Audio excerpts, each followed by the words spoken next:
All right, want to welcome everyone. Again, hope connection should stay up. Hope shouldn't have any issues. We're all holding Noahide laws, and we spoke about Girtosha and the whole problem we spoke about with the Rambam, right? In general, spoke about that last week.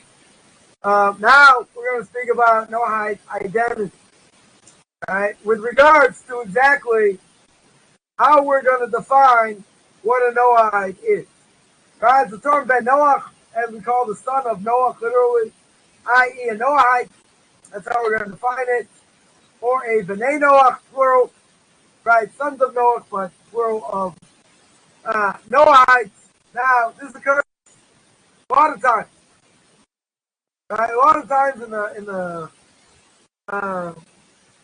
Talmud and Rashi. But what does it mean? Right? It seems to me, it's a generic term. It's a generic term for all non-Jews. I mean, there are different names also, different things, but we're going to keep it simple. The question is, does it imply something else? Right? Is it going to apply something else or not? It comes on the Talmud, main source over here, is going to be Kamma 38a. And what does the Talmud tell me? The Talmud tells me that God alters the reward for Noahide for keeping mitzvah. Now the Talmud quotes Habakkuk chapter 3 verse 6. It offers the following interpretation.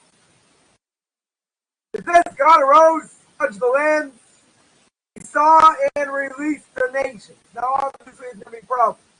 And what does it mean that God released the nations? Released them from what? So the words.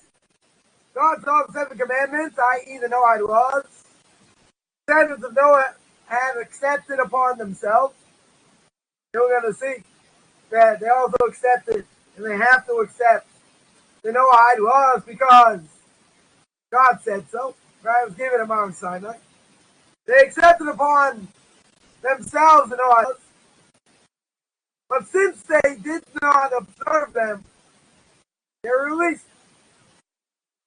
They were released from them. Now, the whole question exactly, what does that mean? Does that mean they're released forever? Does that mean they came back? Does that mean there's no reward? Maybe that's what it means. There's no reward, there's nothing. It was taken away from them. Have to see. Right? Have to see over here. Have to see what it means. So there are different opinions. As the Talmud tells us. According to Rabbi Yosef, what does the Talmud over here teach me? God released non-Jews from the obligation of Noahide laws. Oh, that's great. So what are you doing here? Why are we wasting time? Right? In other words, if according to this opinion, if non-Jews are released from the Noahide laws, that's it. You don't have to do anything. Very good. Right? I wouldn't say very good, but you'd be totally released from any obligation. Now, what's the obvious answer? Not everyone agrees with this. The other sages reject it. Why? Very simple. Because if they were released from their obligation, they don't have to keep it, so then what's the point of non-Jews in the world? Right? It's illogical. Right? It doesn't make logical sense over here. That really the Gentiles should be punished really for neglecting the law. Not rewarded for being released from them. And that's the Talmud tells me. Why is their property ownerless in different ways, which we're going to see eventually? Because they didn't keep the Noahide law. Since they didn't keep the Noahide law, they got punished. Right? They got a fine. Right? So we're gonna have to see and analyze that exactly how far that goes. But this doesn't make any sense. Doesn't make logical sense. And the sages reject it for that reason. Right? When it works, if they get reward, if they're being released from their obligation. Right? In other words, they have no obligation. So why are we going to give them a portion of the world to come? They didn't prepare before Shabbos. You don't get to eat on Shabbos. Right? Why? In other words, you don't prepare in this world. Why in the world do you have a portion of the world to come? It doesn't make sense.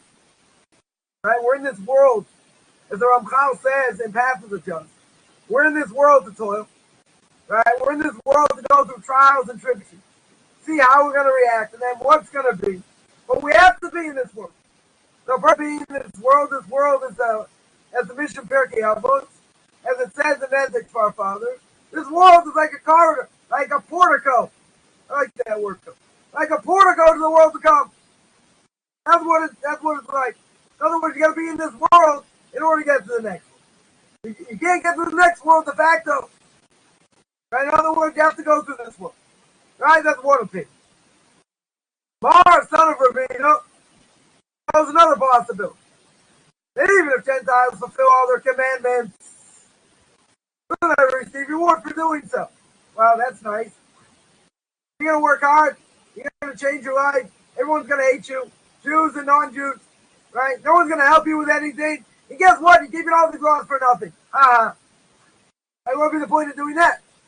Right? In other words, you're going to keep the commandments. You never receive reward. Now, let's take that one step further. You don't receive reward. What happens if you don't keep them? What happens if you transgress them? Then if you transgress them, you're going to receive punishments for not keeping them. So it's a catch-22. If you're not going to get a reward for keeping them, why would you keep them? But forget about that. You're going to get punished. 100% you're going to suffer punishment for not keeping it. Well, that doesn't make a whole lot of sense either. Talmud also rejects this interpretation. Why? Because the Torah says, Leviticus chapter 18, verse 5, the non-Jews do receive reward for keeping the commandments. Why? Because the Torah says, that man shall perform and gain life. Right? What it says over there. The Torah is the word man. Doesn't say Jew. Right? Does not state, as the Talmud says, does not state Kohen, Levi, or Yisrael, but man. So why does it say man? Meaning, Jews as well as Gentiles. So non-Jews are included over here. So that I would know. Non-Jews for sure get reward. So how can we say, how can we even think about, this opinion, that they can fulfill all the Noahide laws and never get reward? Torah tells me not that way. Right? So that's the second opinion. What's the third opinion? The third opinion seems to answer over here. Right? Tractate Kedushin 31a. Talmud explains the reward of a person who fulfills an obligatory mitzvah is greater than one who fulfills it on a voluntary basis. In other words, if they don't have an obligation, why? Why should that be? In other words, if I have an obligation to keep Torah mitzvah, I'm going to get reward. Right? Hopefully, I'm going to get reward in the next one. But let's say it was optional. If it was optional, then it's not the same as being obligatory. Right? In other words, over here, it'd be like someone voluntarily fulfilling it. Because if you voluntarily perform a mitzvah, you're going to get less reward because you didn't do it for the right reason. You did it. You found epiphany. I don't know, maybe you had an epiphany one day. You said, I want to do this mitzvah, but it had nothing to do with the specific will of God. You wanted to help out somebody. You wanted to have Granny cross the street. Because God told you to help Granny cross the street? No.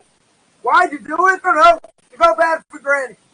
You felt bad, so you helped her cross the street. But someone who performs an obligatory mitzvah, why they perform it? Because God said to do it. No other reason. And we're going to work. Now, another explanation, this is very interesting, is that the evil inclination, and you can try this out, because this is definitely proven. The evil inclination opposes the performance of an obligatory commandment more than it opposes a non-obligatory. Meaning, if I have an obligation to get up and pray in the morning, you really think, guys, I went to sleep at 1 in the morning, and I got up at 5, got 4 hours of sleep, or 4.5 hours of sleep, You think God really cares? He's going to say, so go to sleep early. I didn't tell you to go to sleep so late. But you have an obligation to pray. So now, I have an obligation to pray. God says, get up and pray. I don't care what you do, that's your obligation. Evil inclination is very, very strong. Performing any mitzvah. Very, very strong over here. Right? In other words, if it's obligatory, evil inclination has a field day. Has a lot. Makes your life a mitzvah. Oh, you gotta do this. Oh, do that. You gotta do the other thing. Shut up and eat all the matzah. Right? You gotta eat all the matzah. You gotta clean your house of any leavened product. You think the evil inclination makes it easy? No.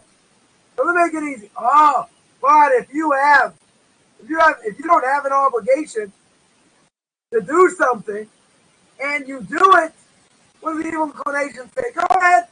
I care. You want to do it? Problem. You know why? Because you don't have an obligation. You don't have an obligation. Right? So it's happened many, many times. People go through the process of conversion. So they're learning all about what they have to do, what they have to keep, etc. It's all make-believe. Right? It's all practice. And if they don't convert, okay, no blessing in vain for a non-Jew. Not a big deal. Right? If they kept certain things, fine. Right? They're going to get reward. No, they might get something. They may get something, but that's not even the point. Right? They're doing it for practice. They do it, they don't do it. The evil inclination not as strong.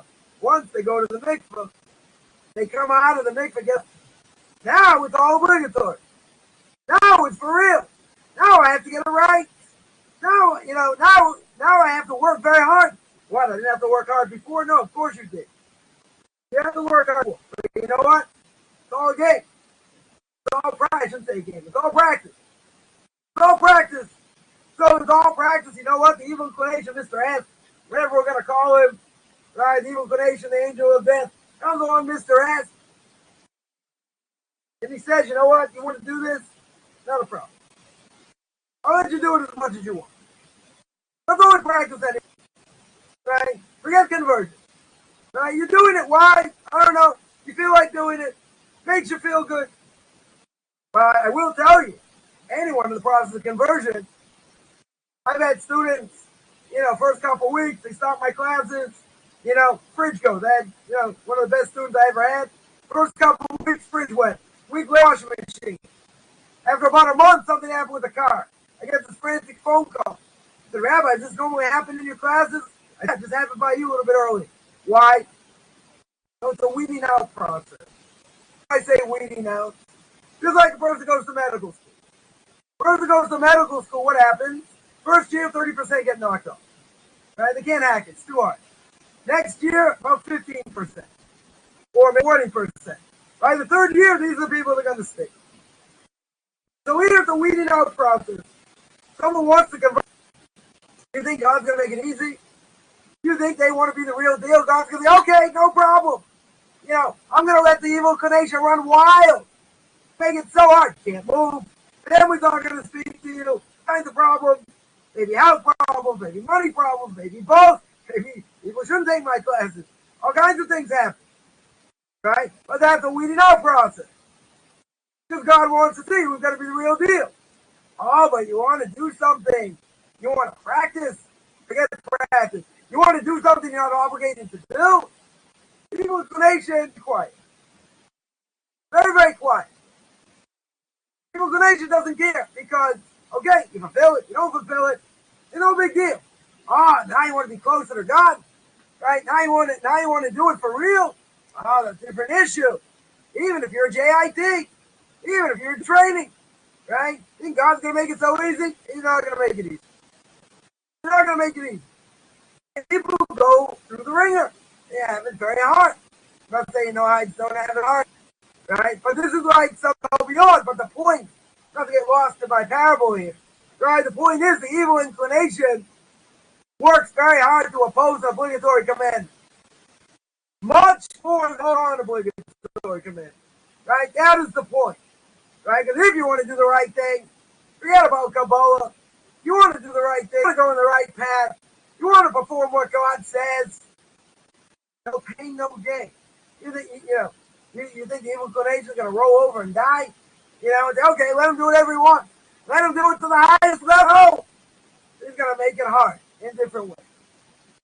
Because you're obligated to do it. I think God cares, tired, maybe not feeling up to snuff, whatever. You got to go pray. You got to keep mitzvahs. You got to learn Torah. You control your thoughts. You can do all these things. If they're obligatory, a lot more difficult.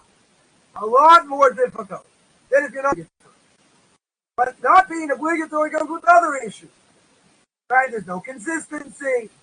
You feel like doing it. You don't feel doing it.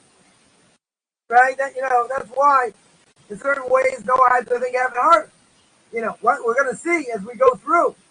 What you're allowed to keep, not allowed to keep. There's plenty what to do. There definitely is plenty what to do. At the same time, you don't have the same obligations as a Jew in many ways. Many, many ways. Right? So, so it is easier, in certain ways. But the evil inclination, bottom line, evil inclination is going to cut you a lot of slack.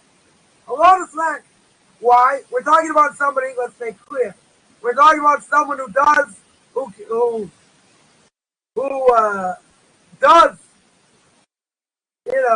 the mitzvah, let's say, but it's voluntary. They're not obligated.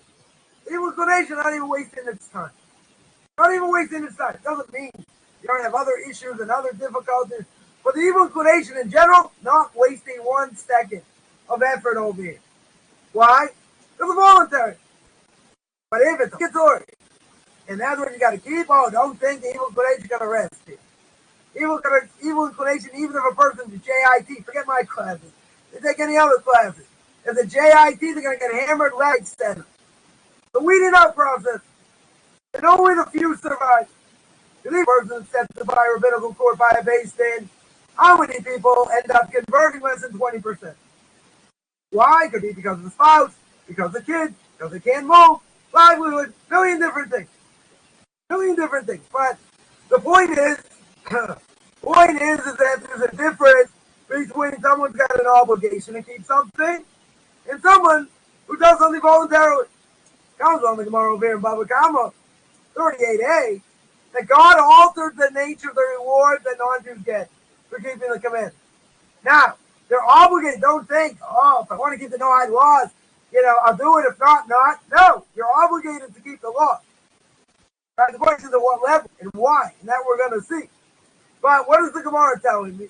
The Gemara is telling me the reward they receive is lesser. Why is it? Because you fulfill a commandment voluntarily. Now, some people may jump up and down and say, hey, why don't I get the same reward? You know what the reason is? You want to be obligated in everything? To be a Jew. No, I can't. I like eating shrimp. I'm not going to convert. Okay? But if you're doing something that is voluntary, and I have a million more mitzvahs to do that I'm obligated in, I can also get more severely punished, right? In many ways, I have a lot more to do, a lot more to work on. But why in the world should that portion of the world become be the same? It doesn't matter how many voluntary things the person does. Why should that be the case? I would say, a Noahide who keeps what they're supposed to keep, and they learn, etc. Maybe you're going to have a higher portion than the secular Jew. So maybe that secular Jew is going to get wiped off the face of the map, right, in the next world. Right? Maybe they're going to get a minimal portion because they don't really do very much. Yeah, that could be. That very well could be. But someone who keeps Torah mitzvahs properly, learns properly, do what they're supposed to do, etc. Even though precautions can be made if we don't do what we're supposed to do. And even though by the Noahide laws, a lot of them, if an non-Jew doesn't keep them liable for a death penalty, so that's more severe. The reason it's more severe, people say it's fair. You know why? Why is it more severe? Because these things are rash. They make sense according to it. The person's got to get upstairs after 120 years. God's going to say, hey, I'm going to keep the Noahide laws. Right? So John's going to say, Frank's going to say, Sally's going to say, what do you mean? You never said anything about the Noahide laws. I never knew anything about it. You what? You didn't know you weren't allowed to steal? Oh, you mean hiding money from the government? Taxes? No, that's different. Of course that's permissible. They're taking 35%. Right? They're taking 35%. So why should I hide money? But it's great. It's stealing. Right? We'll go through these things. Or what about Asia? Oh, come on, Uncle Saul's going to die anyway. I'm going to put him out of my own misery. He was suffering, so he pulled the plug. The family member pulled the plug on their father. They didn't pull the plug, but they cut off his pacemaker. Cut off his pacemaker, he was going to die anyway. But instead of dying in 6 hours, he died in 2. You know what we call that in the vernacular? Murder. That's murder. A non-Jew does it. Oh, what are you talking about? That's mercy. That's not murder. According to us, it's murder. Right? So a person, when they get upstairs, yeah, they might be liable for more severe things because these things are obvious. Doesn't matter what your agenda is. Doesn't matter what you think is. Nobody cares what you think. Nobody cares what I think. The question is, what does the Torah say? Is that considered murder? Yeah, it's considered murder. Oh, but you have to understand, we're living in the 21st century. We're so much more advanced. People are suffering. Well, what changed over here? You're playing God. Who gives you a right to play God? Right? So, if a non-Jew keeps mitzvahs that are voluntary, in other words, they're not obligated to do, then they're not going to have the same reward. That's the mitzvahs that they're obligated. Right now, by a Jew, there are a heck of a lot more commandments to keep. There are a heck of a lot more things to do. Right? So, therefore, we can get knocked down a lot, because of the sheer awesome responsibility. Now, I'm not saying non-Jews don't have an awesome responsibility. They also do. But what's the difference? The difference is they don't have as many mitzvahs. And we saw it before. You can't make up your own religion. You say, I'm going to keep Shabbos. Oh, I'm going to do this. We're going to speak about Shabbos, in the festival. But you're not making up in a religion. Right? Some people do that. It's slammed all over the place, which they should. Why? The Rambam and others say clear. You don't make up a new religion. So we're not going to straddle the lines here. Whatever you're obligated, fine. A person's obligated. But if they're not obligated, if they do things voluntarily, why would I think, and this isn't discrimination at all, why would I think they should have the same portion of the world to come? They're not doing the same thing. They don't have the same obligation. Again, some people may jump up and down. Fine. You want the same obligation? Convert. They say, I can't. My wife doesn't want to convert. I can't move. I can't. Okay. Or I don't want to convert. Fine. But there's a reality. And the reality is, if you're not commanded to do something, you get less reward. It's not the same. It's totally the same. Because anyone who knows, anyone who's been in the process of conversion and converted, they went through hell. I'm not saying Noahide doesn't necessarily go through hell either. But why do I say they go through hell? Because now they get all these obligations. It's a lot harder. A lot more difficult. A lot more things to remember. Last week of the laws of kashrus, talking about the taste pots. From pot to water to the food, right? And different tastes and what happens to the pot. Someone said, Rabbi, I'm totally lost. You should be lost. It's not a normal thing. One of the hardest classes I give. Right? But I want people to understand when they're going to have a question in the kitchen. If a person messed up, let's say a person had a pot on the fire. Just throw this out there. They had a meat pot. Within 24 hours, it was used for meat. Right? So they're making spaghetti, no meat. They're making spaghetti. So now, what do? They're turning the spaghetti, right? They're stirring it up with a milk fork or a milk spoon. Well, guess what? Now I got a major problem. Pot's been used within 24 hours. I got meat taste into the side of the pot. Now I got it in my spaghetti. And now I got my fork. So what do? Now if it can work, what's the status of the pot? What's the status of the food? What's the status of my fork? Because it's a no-on class. Right. I'm looking out. It's complicated. Right? Now that they have an obligation, they have to understand.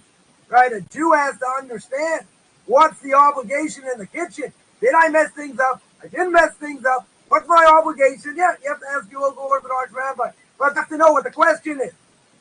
Be able to take it one step further. If a person puts anything cold, they put cold cheese on a piece of kosher salami. Is there a problem? Absolutely no. I wash off the salami. I wash off the cheese. I can eat the cheese before the salami. Wash out my mouth. Eat the salami. I can't eat it together. Obviously, I didn't do anything wrong. Why didn't I do anything wrong? Because there's no taste. There's no heat. I need heat. I need heat to give off taste.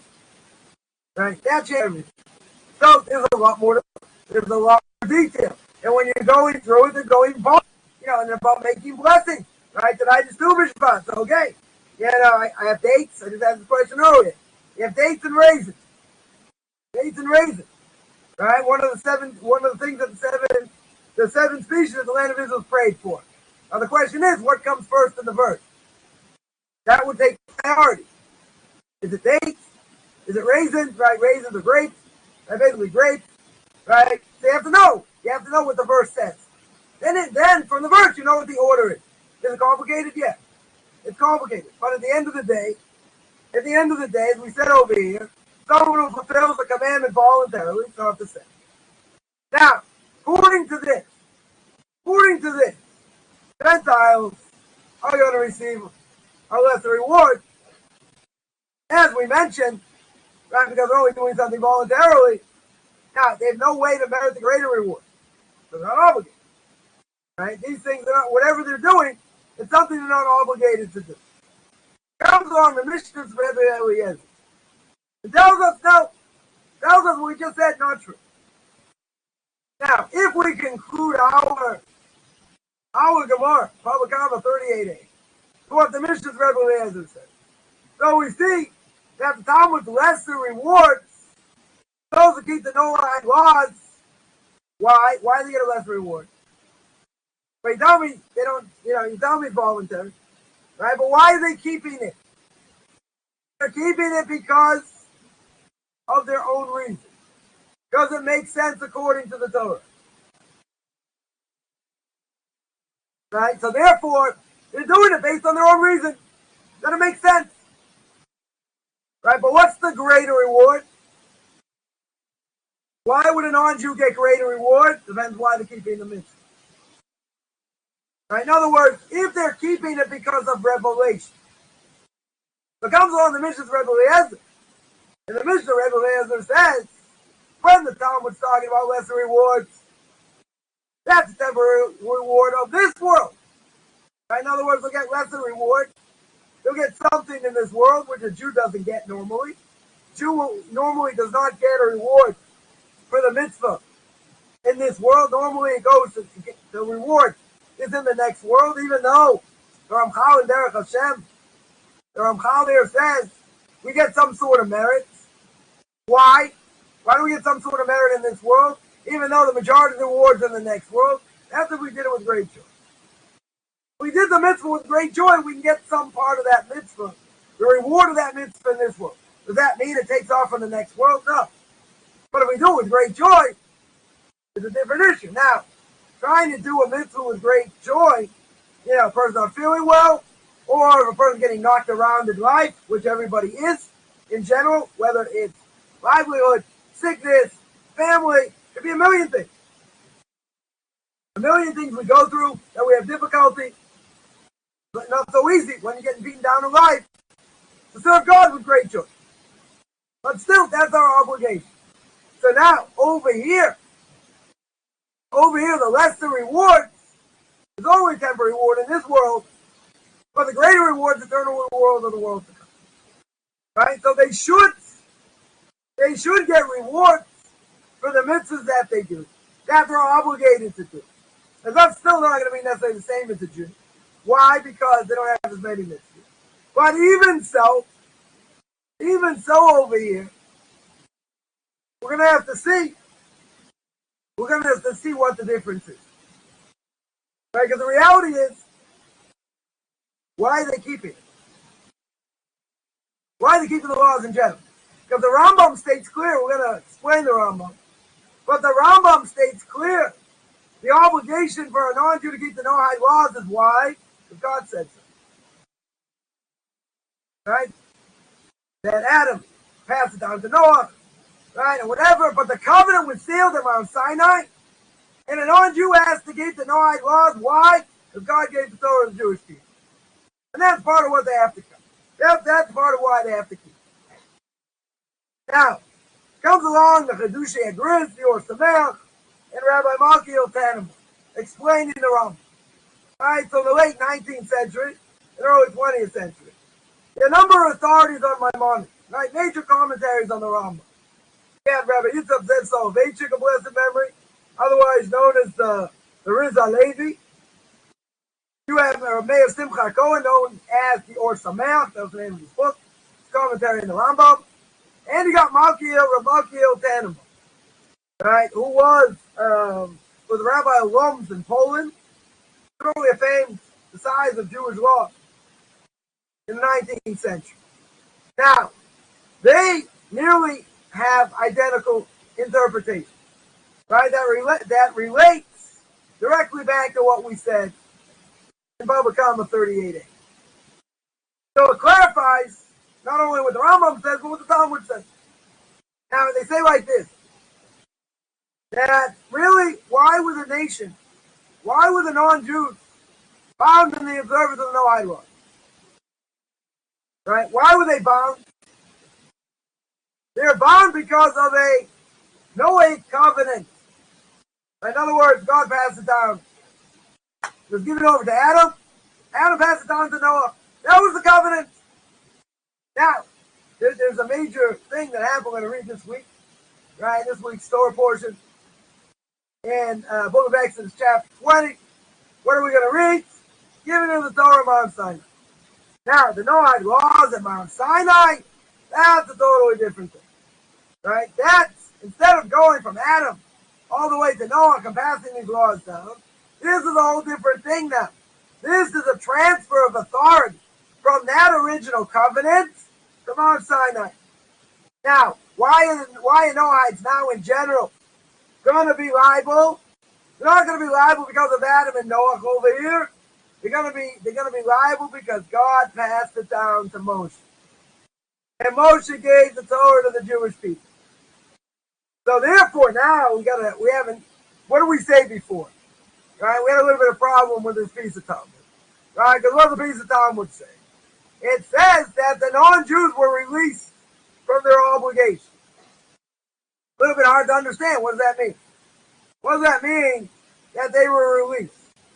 So when the Talmud states God released the Gentiles, what does it mean to release them from the binding force of the original covenant?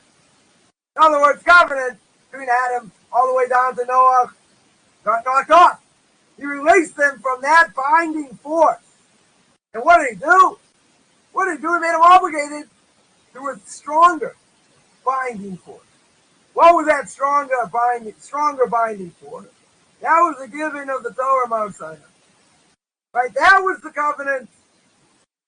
Therefore, that covenant made between God and the Jewish people, a non-Jew now has to accept the Noahide laws. Why?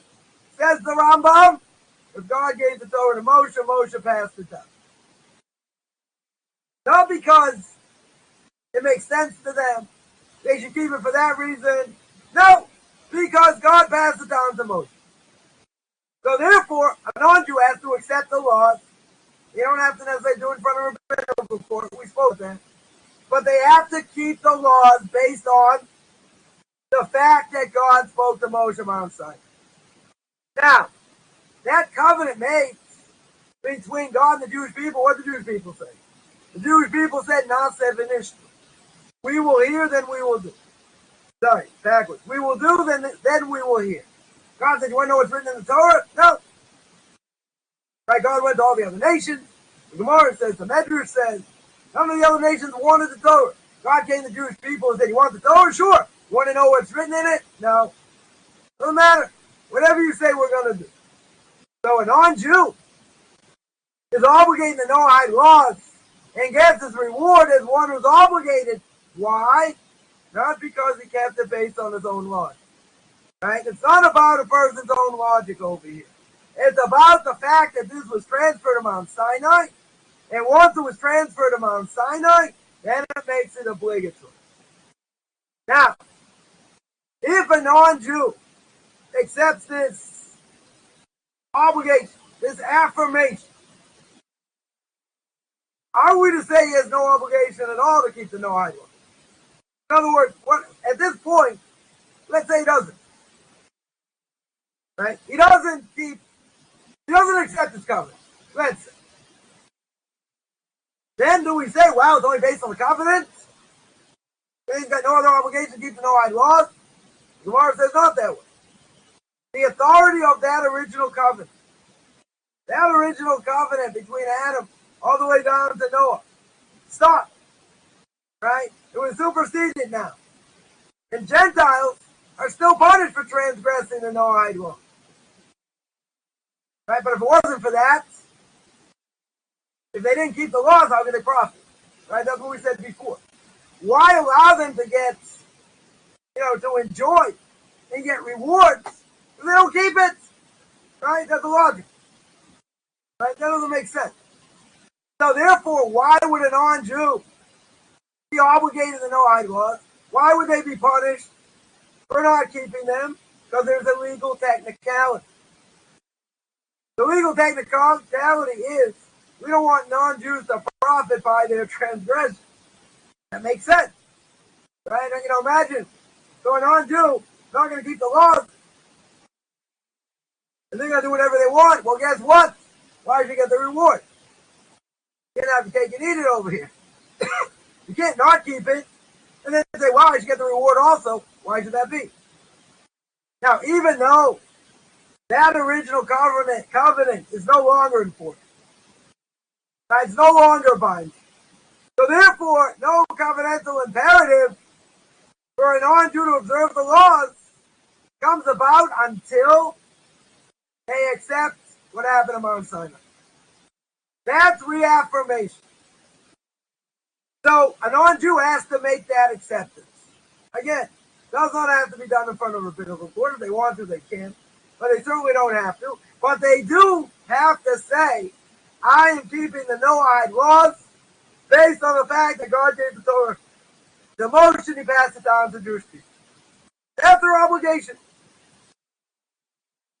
So if a non-Jew does not make that declaration, they do not accept it that way. So then what's the status? Then the status is that they're keeping the laws, not because they're obligated. Keeping the laws of the voluntary. We saw before. If it's voluntary, they don't take reward. It's temporary reward in this world. Right? That's what we're saying. So once a non-Jew accepts the Noahide laws, why? Because God spoke in Mount Sinai and he passed it down. Then you're obligated. Then 100% you're going to be obligated and you get the higher reward. But that's only if you accept the covenant. If you don't accept the covenant, keep it because, I don't know, makes sense to you, whatever the case is. So you get reward. And you get, temporary reward in this world. Why? Because you're doing something that's voluntary. You're not doing something that's obligatory. The only way you're doing something obligatory is when you take it on and say, I'm keeping the Noahide laws because God passed it down. The Moshe passed it down. Now, clarify the Rambam. Finish this up. Clarify the Rambam. Now, the Rambam could have learned all this from the Gemara. From the Gemara in Kamma 38a. Now, there's only one question. The only question is, how do we equate what the Talmud says by getting greater rewards with that of the world to come? Are they the same? They're not the same. All right, what's going on here? It could be. We got an answer according to the Mishnas Rebbi. Right now, the Rambam over here says that the law is based on what happened at Mount Sinai. Right? What about that requirement? That's more binding than the original covenant. Now the Rambam disagrees over here with the Mishnas Rebbi. So, what happened over here? We have to understand the nullification of this original covenant and the subsequent reaffirmation of the Noahide laws that Talmud tells us in Sanhedrin 59a. And therefore, it's crucial to know that God spoke of Mount Sinai, passed it down to us. That's it. Now, the commentary to the Mishnah, the Chula in chapter 7, Mishnah 6, what does the Rambam say? The Rambam says all that we do or not do is for one reason. It's because of the command of the Holy One, blessed be He, through our teacher Moshe, may peace be upon him, and not because the Holy One, blessed be He, stated if any prophet came before. In other words, why are we going to keep anything or not keep or not do what we're not supposed to do? Because of this covenant in Mount Sinai that God spoke to Moshe, nothing before. For example, we don't eat limbs from a living animal because God forbade it to Noah.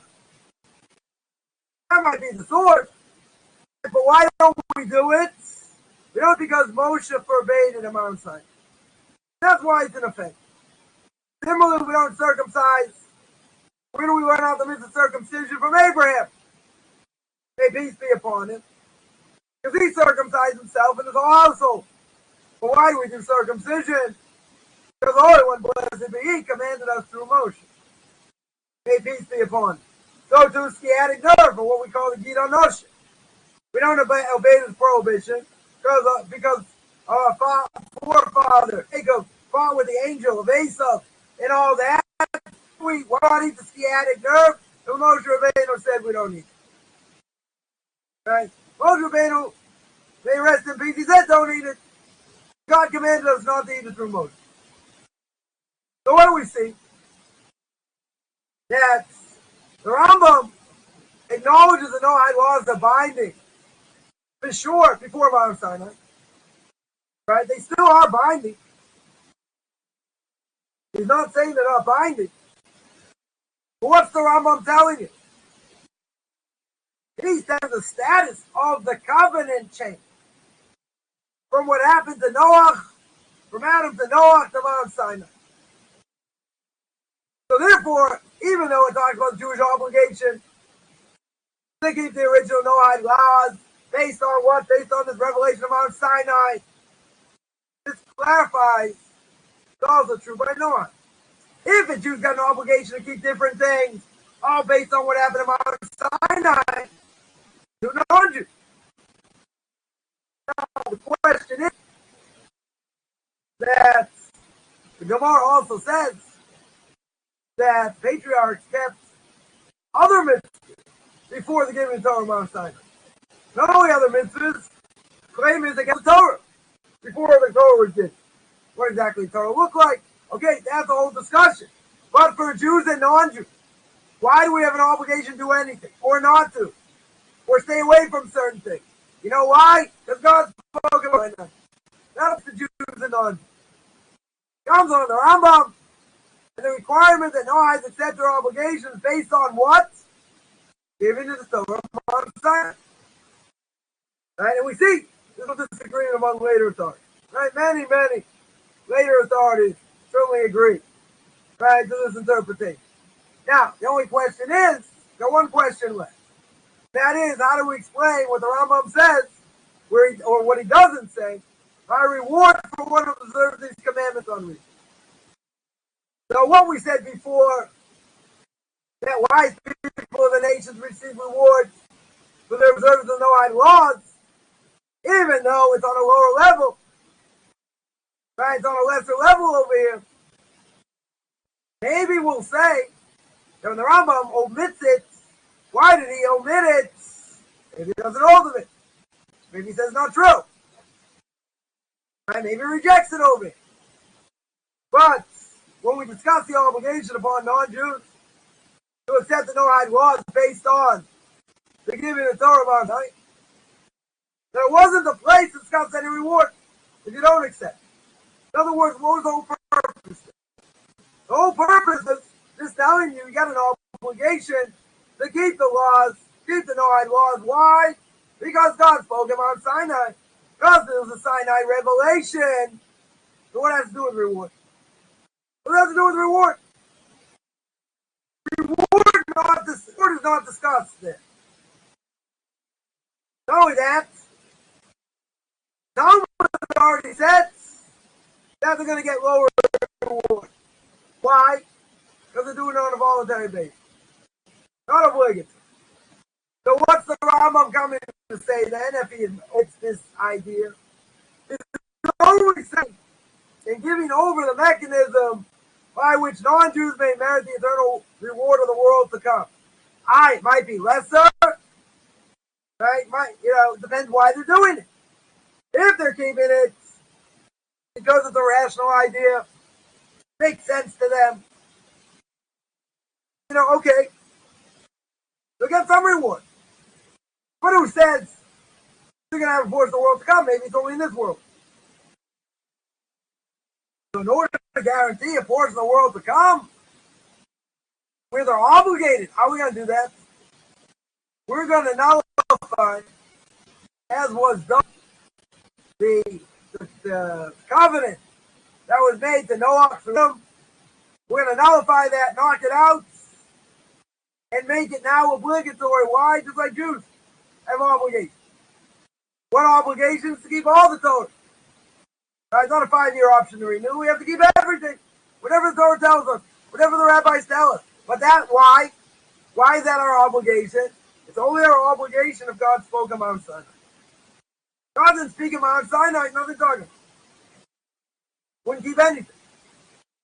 Right? It doesn't have any power. Right? Like someone once told me. I said to a Jew once told me that doesn't matter. Now I'm going to do what I want anyway. Of course, the person who was intermarried had an agenda. Right? But he said it doesn't matter. It doesn't matter what I do. I'm going to do whatever I want. No, you're not going to do whatever you want. I mean, you can justify and say whatever. But the bottom line is, why do I say it's forbidden? Because God gave us the Torah Mount. So I said the bottom line is, either you believe that God gave the Torah Mount Sinai, or you don't. If you didn't give the Torah Mount Sinai, then you can do what you want. That's all make-believe. You want to keep some of it, you want to keep some of it, why keep any of it? If it's all make-believe. No, it's a custom. You don't believe it. There was a rabbi, conservative rabbi many years ago, 20 years ago, got up on the 7th day of Passover, and he tells his congregation, the exodus from Egypt never happened. Now, if I was sitting there being as obnoxious as I could be, I would say, oh, Rabbi, by the way, so why do we eat matzah? Oh, it's a custom, but it never happened. The whole point of eating matzah is that they left very quickly. The dough didn't have time to rise. So why should I eat it? Down my stomach. No, it's a custom. It's a myth. Forget a myth. Forget a custom. You're telling me to nap it. I'm going to eat bitter herbs. I'm going to tell this whole story. Why would I do that? Doesn't make any sense. Right? So what's the bottom line? And this person refused to hear it, but it is the bottom line.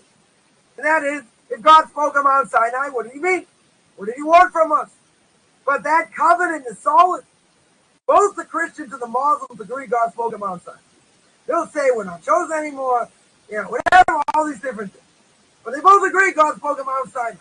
Now, if he spoke on Mount Sinai, certainly for a Jew, that's the covenant that binds us. If he didn't speak on Mount Sinai, God forbid, there's no covenant. Why would I do anything? I wouldn't. They're going to have an easier life. I don't know. Right? But that's, so I said that's the bottom line. I kept going back to this. And the person just refused to listen. He said it doesn't really matter. It doesn't affect me in any way. Of course it does.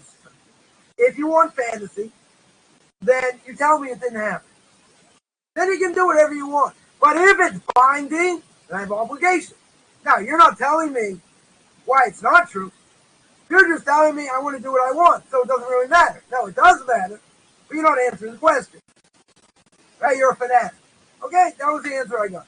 You're a fanatic, but you didn't give me any information. You didn't knock out my, you didn't knock out any of my questions. You didn't bring any sources. But I don't want to digress here. The point is, the covenant of Mount Sinai is crucial. It's crucial not just for non-Jews. We have an obligation as Jews to keep whatever the Torah says. Got to listen to the rabbis, whatever they tell us. Why? Because God gave the Torah of Mount Sinai. He comes on the Rambam and says, you want to keep the Noahide laws? That's why you're keeping it, not based on your own reason. Nobody cares about your reason, right? Doesn't matter.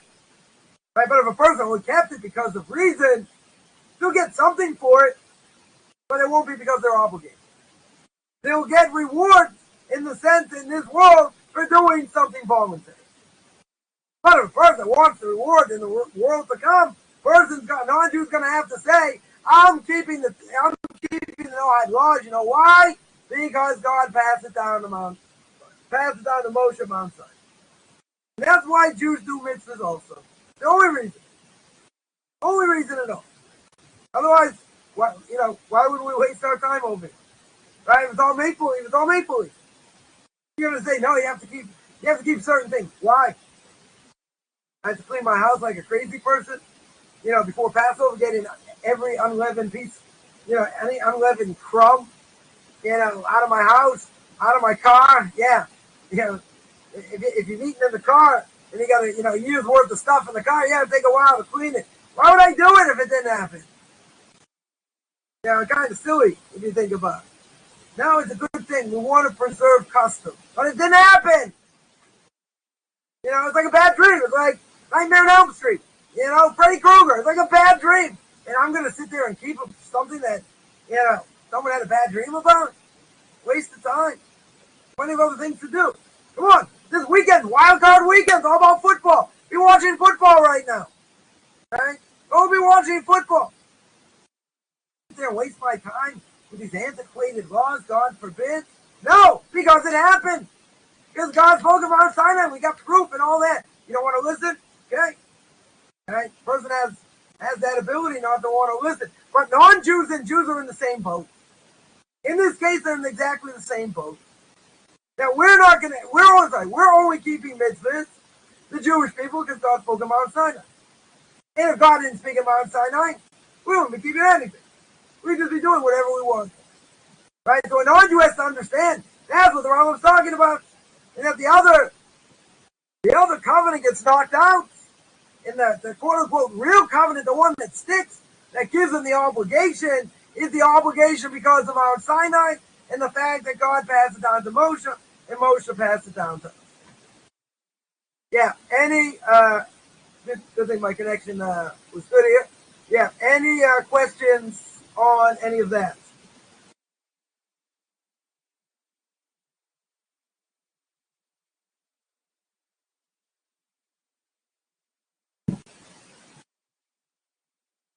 Or any general questions? Always great to have fans. Get enough detractors.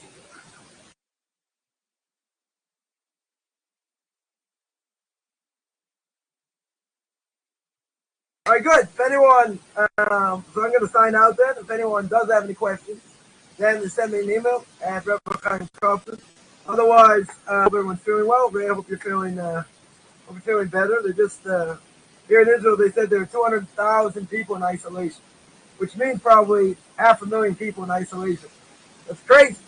This whole thing with COVID and people getting infected and flu and whatever. So, God should guard all of us. We should all feel good. Who is not passionate? Imagine if I was passionate, I'd kill everybody. Imagine if I ate caffeine, you guys all be flattened like a pancake. Yeah, that's what it's all about. It's about loving what we do. It's not easy.